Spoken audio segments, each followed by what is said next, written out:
The problem with Paris is that when the number one target is no longer accessible, it seems there's nothing left. At all levels. When the Champions League ends, it's all over. We're talking about next season. It is very difficult to remobilize. That was Laurent Blanc when talking about his former club. He did manage them between 2013 and 2016, so he should know things like this better than most. He's also Lyon's manager right now, the team that gave PSG their 8th defeat in 2023, already more than they had in all of 2022. It's April.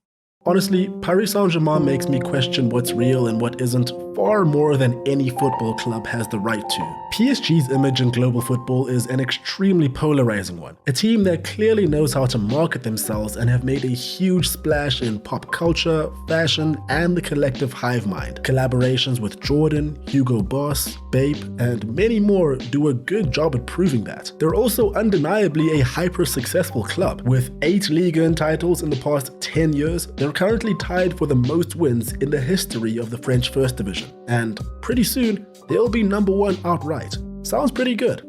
Serious question though. Do you think they care? Okay, that may be a dumb question. Of course they do. But also, do they really? Look at this lineup. Neymar, Kylian Mbappe, and Lionel Messi on the same team. Marco Verratti, Gianluigi Donnarumma, Achraf Hakimi, Marquinhos, and more behind them. Was this team built to win Ligue 1? Of course not. It was built for Europe, but with a record of 5 Champions League exits in the round of 16 in the past 7 years, and having only gotten past the quarterfinals twice since the Qatari takeover in 2011, it's safe to say that the project hasn't really worked out as of yet. But the drama doesn't end there. No, that's only the beginning. There are several teams in the world that deserve the title of Hollywood FC. Lots of contenders to battle with. PSG is undoubtedly, irrefutably, unquestionably a strong frontrunner. We've got their sporting director and president in some kind of new drama each week. We've got their co-president forever fuming and allegedly involved in kidnappings. We've got Hakimi facing assault charges, the greatest of all time being booed during home matches, and on a more wholesome note, we have Neymar being the best brother on God's green earth. What is this football club? Guys, I'm being serious. I need answers. Ladies and gentlemen, what is going on in Paris? Yo, my friends, hope you're all doing well. I'm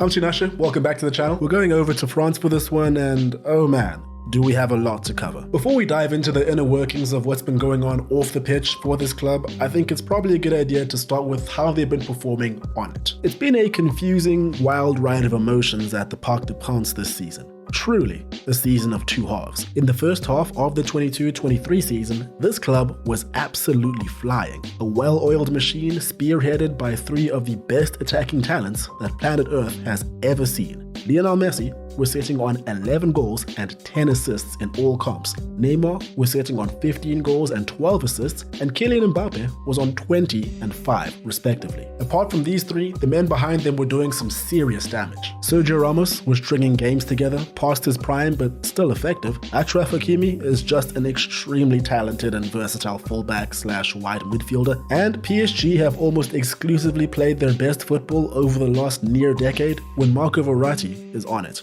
And he was. 21 games in all competitions before the big international tournament, 0 defeats. For the real stats merchants out there, this is a snapshot of what I'm talking about. 15 games with 13 wins and 2 draws in the league. Barely any goals conceded. On average, XG that was being surpassed by actual goals. The boys were impressing everyone. It was all smiles, and many of these guys took their form over to Qatar with them. As we know, the big winner was the main man Leo, and what was that?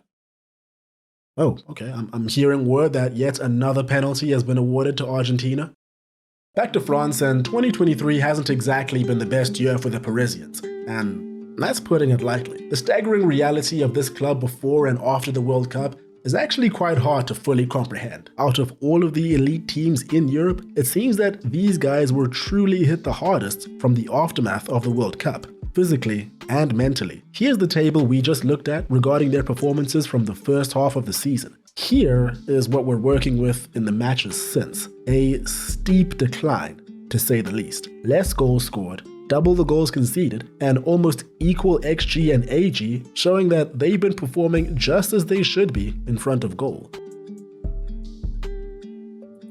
So what's been happening? How has this club managed to fall so abruptly? I guess there are a couple of reasons. One of them is the age-old dilemma of injuries. And of course it doesn't help that an alarming number of their injuries have been to backline players. Presnel Kimpembe, Marquinhos, and Nodi Mukiele have all been sidelined within the same time frame. CDM Danilo Pereira and left-back Juan Bernat have both been forced to fill in at centre-back at times. Mukiele himself is more of a fullback, despite being versatile enough to fill in at CB. Recruitment hasn't been all too inspiring either. Angel Di Maria, Ander Herrera, Leandro Paredes have all left and haven't really been like-for-like replaced. The likes of Vitinha, Nuno Mendes, and Mukiele himself have all come in and done okay. But moves for main targets in Hakim Ziyech, Milan Skriniar, and Aurelien Tchouameni did not materialize. Now, these are all anecdotal examples and perhaps don't do the best job at explaining the full picture of what's caused this insane drop-off. The club's been very unlucky when it's come to fitness, but bolstering of the squad in order to mitigate against those kinds of problems hasn't really been up to scratch. And it shouldn't surprise anyone that there's a reason for that. In the words of PSG's sporting advisor, Luis Campos, we are at the end of the window without the perfect balance. It is a serious problem for us. He was referring to the fact that PSG's transfer strategy has had to be tweaked as of late due to their constant struggles with UEFA financial regulations as well as their ever-growing wage bill. Which brings us to a rather eye-opening side of this club's inner workings. When it comes to PSG's current wage bill, where do you think they rank when compared to the all-time wage bills of the biggest clubs in the world for a singular season? If you guessed number 1, you'd be right. By a lot. 728 million euros a year, according to Football Benchmark's 2023 report on European champions. In fact, when it comes to the top 12 highest wages per team on a season-by-season basis, PSG's last 3 seasons all appear on the list. But it could be worse. It could be Barcelona, whose last 5 seasons all appear on the list, which is a whole other can of worms. I spoke about it in this video a couple months ago, if you're interested in that. Of course, none of the above is helped by the fact that their 3 biggest earners earn so much more than everyone else in the club, in the league, and in Europe. Kylian Mbappe, Lionel Messi, and Neymar earn 6 million, 3.6 million, and 3.3 million euros per month, while Marquinhos sits in 4th at PSG with 1.2 million. Barely a livable wage. PSG's financial issues run quite deep. Of course, it's hard to imagine that they'll ever go bust knowing who backs them, but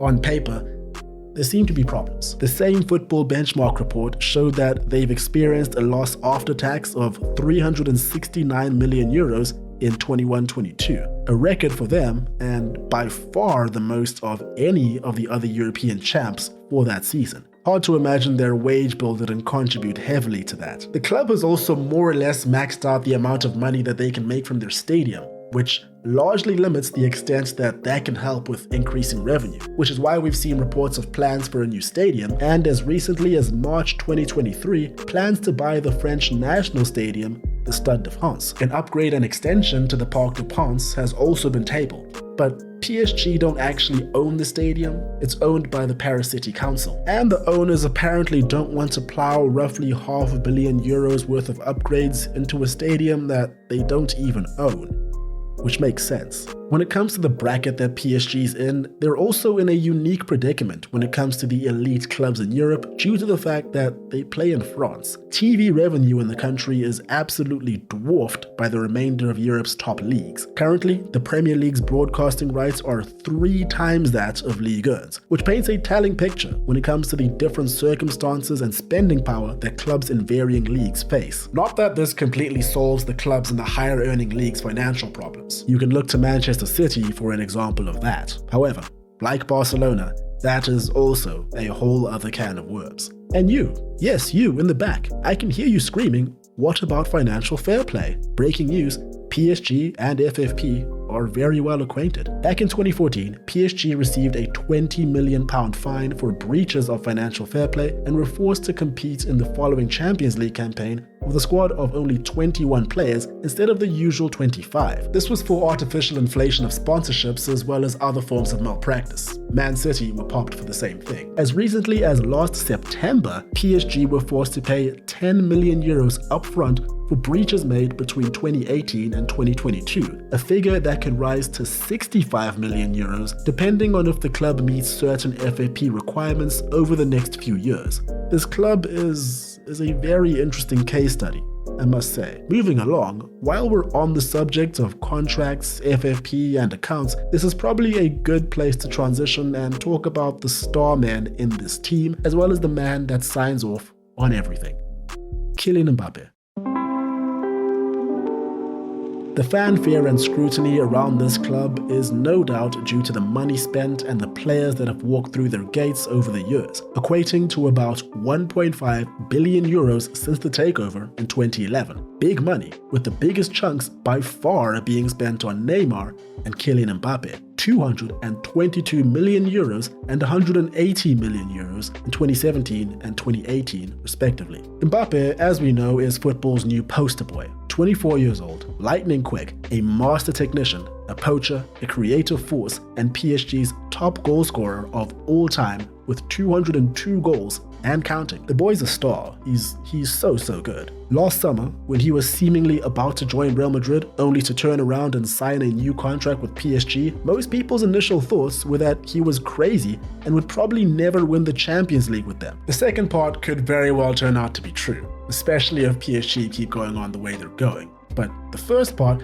was quickly dispelled when the figures around this deal actually came to light. If you were to tell me that Real Madrid, who currently pay their highest earner, the ghost of Eden Hazard, almost €500,000 per week, would be okay with paying Mbappe €1.4 million per week, my response would be doubt. Of course, these numbers are all estimates, but you get the idea. Listen, like I've said, the man is going to dominate world football for the foreseeable future, but it seems a little bit excessive, right? And then we have the apparent clauses that circulated all over the internet about him having sway in transfer decisions, sporting directions, etc. and etc. All of which I would also respond to with doubt. I find it hard to believe that an organization of this stature would give the keys to the castle to a speedy 24-year-old, especially considering the frequency of dramatic episodes at the club. Earlier this season, against Montpellier, PSG were awarded 2 penalties. Mbappe took the first and missed it. Neymar took the second and scored. You can see the two speak before the second goal was taken, and then Mbappe walk away and bump into Messi on his way out.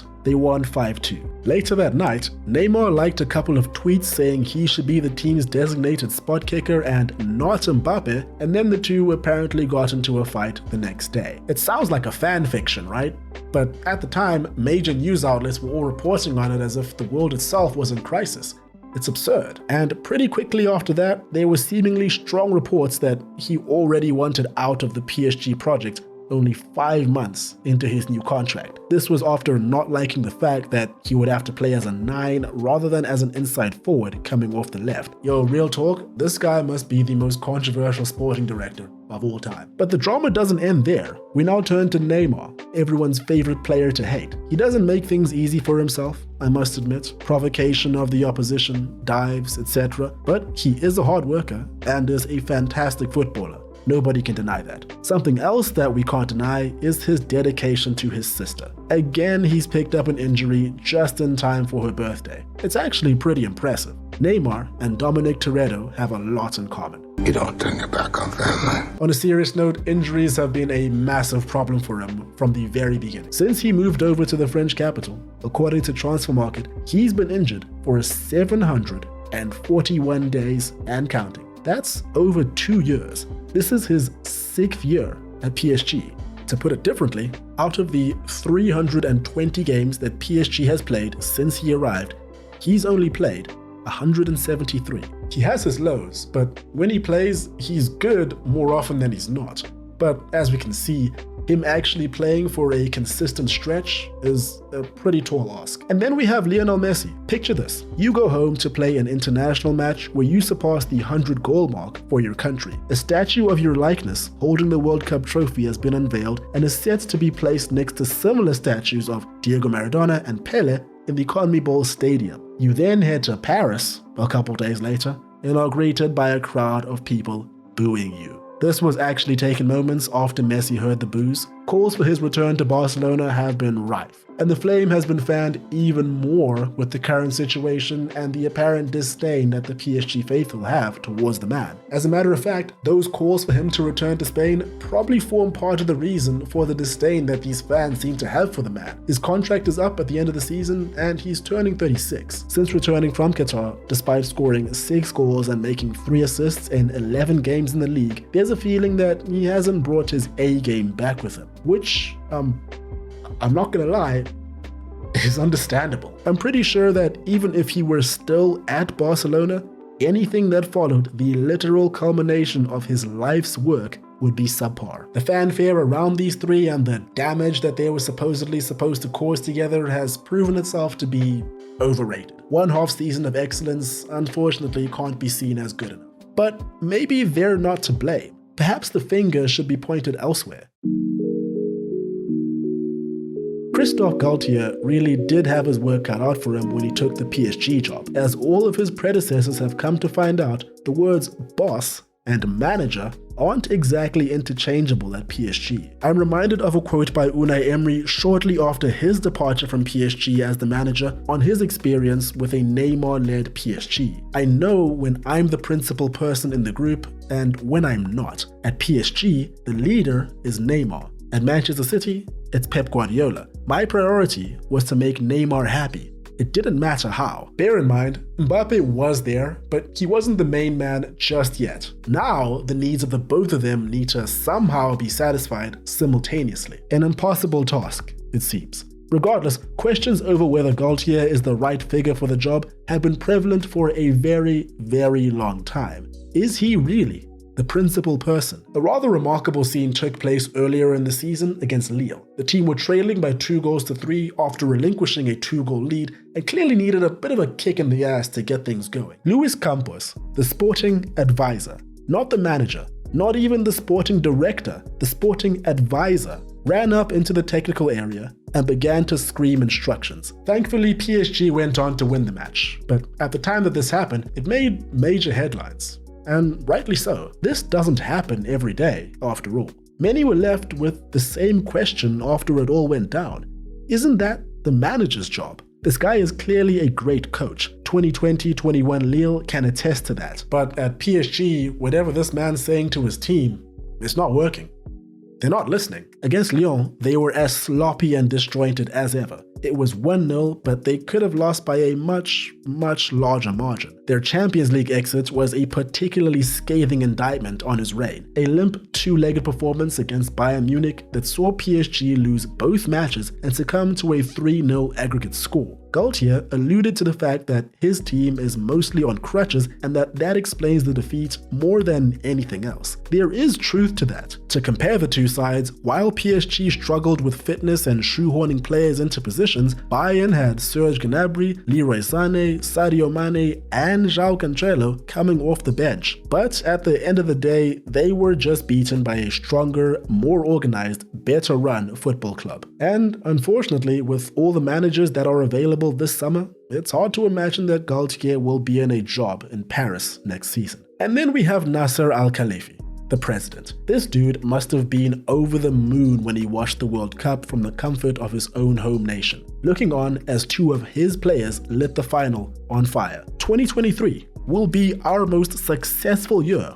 for PSG. He said that at the end of 2022.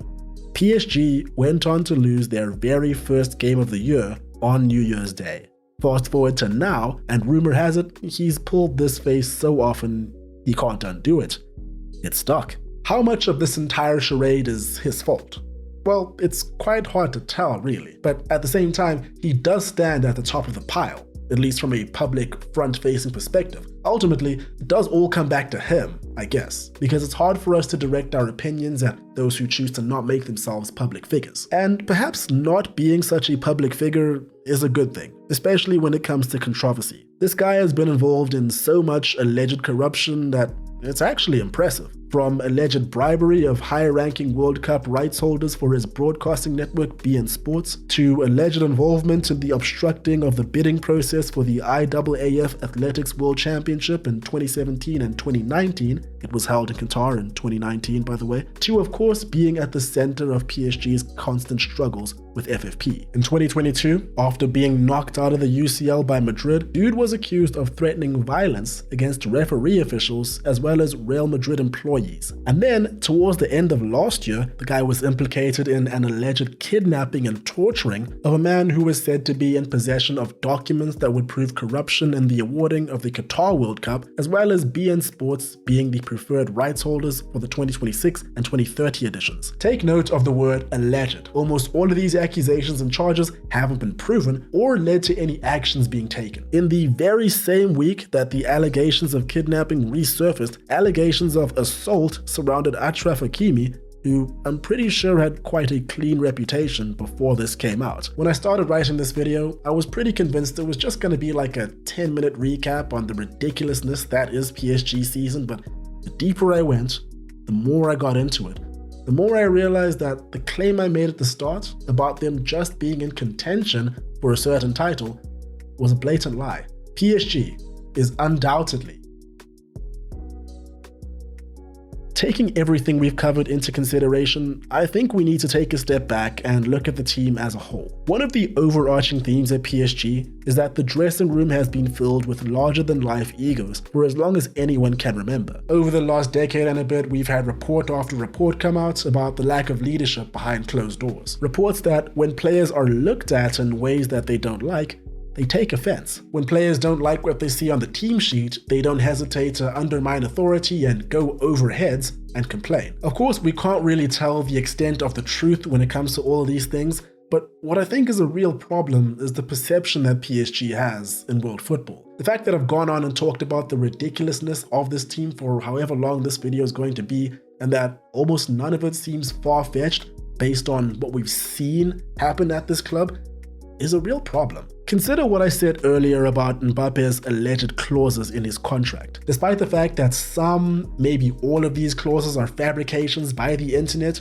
we all know that deep down in our hearts, the chances of these clauses being true is higher than zero. It's a team of superstars, all brought together in an Avengers-esque fashion, in the hopes that the sheer star power will carry them through to success beyond belief. Team chemistry, a respected hierarchy, and personality compatibility is less than an afterthought. The comparison's been made a million times before, but this team and the strategy that they've taken is somewhat similar to Florentino Perez's first stab at the Galacticos in the early 2000s. Big names brought in for commercial success as well as football success. Of course, there are two main differences between these projects. One, Real Madrid won the Champions League almost immediately with that project. Two, while it ultimately didn't work out as well as intended, Madrid learned from their mistakes pretty quickly, as evidenced from the results of the second coming of the Galacticos. It's been 12 years since the Qatari takeover and the start of the Avengers-esque, Galacticos-esque project. How much faith do you guys have that PSG will go down the same route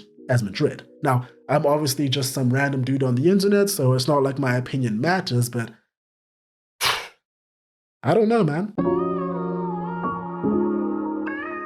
Before we wrap this one up, there's one last thing we need to discuss. Now, I've waited until the end of the video to bring this up and speak about it, and there is a reason for that. In 2014, Nasser Al-Khelaifi emphatically stated that PSG have to win the Champions League within 4 years. They did not, and as football fans, we all made fun of them for it. But despite everything I've already said, do they really? No. PSG do not have to win the Champions League. In fact, I'd wager that they've already done enough. What was the reason behind this entire endeavor, this entire project? To the players, to the managers? Yes, win the Champions League. to Qatar Sports Investments, the club's owning organization, also a subsidiary of the Qatar Investment Authority, the country's sovereign wealth fund. Their reason was to strengthen the Qatari footprint in Europe and the world and amend the image that Westerners have of the nation. This is one of the biggest clubs in the world, a true elite. Back in 2010, would any of you have said that? Guys and girls around the world that probably haven't even seen a full 90 in their lives are sporting their home kit with the Jumpman on the front. Now that's how you know you've made it. It may sound odd to some, but sports was always a side mission. Will PSG ever win the Champions League? Heck, I don't know. I mean, stranger things have happened, but as for the results of this project, from the perspective of those who started it, they've already won. The Emir of Qatar visits Paris every now and then and can even be spotted in a private box occasionally. But on those days, you'll almost always hear about some sort of meeting going on between him and the French president. Perhaps he's gassing him up.